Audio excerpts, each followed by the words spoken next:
Oui, bonsoir. Ben oui, effectivement, il y avait 6 escadrons de gendarmerie mobile, 2 compagnies de CRS, plus effectivement j'allais dire les effectifs de la police parisienne. Donc oui, gros dispositif, parce que ce qu'on a vécu la semaine dernière, vendredi dernier, franchement, et samedi, ça nous a choqués. Ça a choqué, ça a pris de court aussi les policiers. Nous, encore une fois, j'ai vu des scènes où les collègues se faisaient lapider.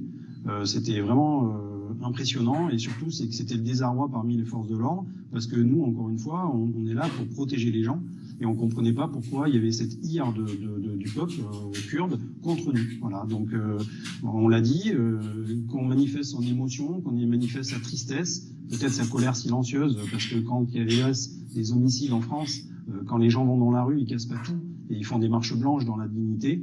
Et là, vraiment, ce qu'on a vécu avec un champ de bataille parisien, des voitures renversées, le 24 décembre, oui, ça fait mal au cœur de voir ça, alors que c'est normalement une date où justement tout est pacifié, les gens, quelque part, c'est ce qu'on dit, la trêve des confiseurs, et puis voilà, on oublie un peu les querelles, et ça nous a vraiment tous choqués, oui. Champ de bataille parisien, et effectivement, la police prise encore une fois à partie, c'est comme ça. Jean-Christophe Couvi, alors ça, cette scène, c'était ce vendredi, avec même cet homme qui jette un sapin, ça pourrait faire sourire, sauf que au final, au moins 6 policiers ont été blessés, si je me souviens bien. Ouais, je crois même que c'est une dizaine, mais non, mais enfin moi, encore une fois, je souligne le sang-froid de mes collègues. C'est-à-dire, dans n'importe quel pays du monde, même démocratique, qu'est-ce qui se serait passé? Est-ce que en Belgique, aux Pays-Bas, où j'ai vu aussi des fois des policiers sortir des armes pour tirer sur le public, enfin, je veux dire, mes collègues, encore une fois, on fait preuve de sang-froid. Ils ont même fait une petite contre-attaque à une dizaine contre plus de 200 personnes. On voit bien, pour essayer de gagner un peu de terrain.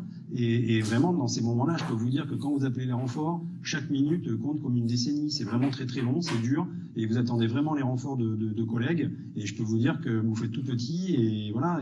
Et ça vraiment, ça les a pris à dépourvu, parce qu'ils étaient là pour protéger la scène de crime, pour procéder aux premiers investissements, j'allais dire, ce qui est normal dans un crime. Et là, franchement, déchaînement de violence sur nous, alors que nous, on a, encore une fois, les policiers, je vous dis, on prend parti pour personne. Nous, on protège tout le monde. Jonathan. Jean-Christophe Couvi, vous lui répondez quoi à Jean-Yves Sayag, ce conseiller municipal de Marseille? Bon, je lui réponds qu'au début, il a mal commencé sa phrase, et il s'est bien rattrapé à la fin quand même, mais ça a coûté, effectivement, alors c'est pas le commissariat qui a brûlé, c'est 2 véhicules de police, heureusement d'ailleurs, mais on est habitué aussi à voir ces scènes-là, j'allais dire, un peu partout. À Roubaix, là, il n'y a pas longtemps, des voitures ont cramé, et on n'en a pas fait tout un pataquès, effectivement. Ce qui est lamentable, c'est de voir encore une fois que des personnes, des gens, s'en prennent à la police, comme si la police, en fait, était l'exultoire d'une partie de la société qui a des comptes à rendre avec des gouvernements ou un État. Voilà, ben la police, je suis désolé, on n'oppresse pas les gens. J'ai pas l'impression qu'on est une force d'occupation.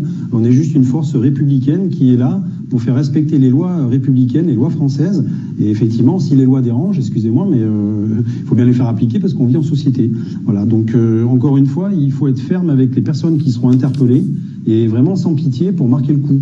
Je vois que ça, parce que effectivement, mais voilà, c'est lamentable, encore une fois, de s'en prendre à mes collègues tous les jours, tout le temps. On est des sacs de sable, et on a l'impression de payer la note de tous les errements des gouvernements précédents. Et de Victor.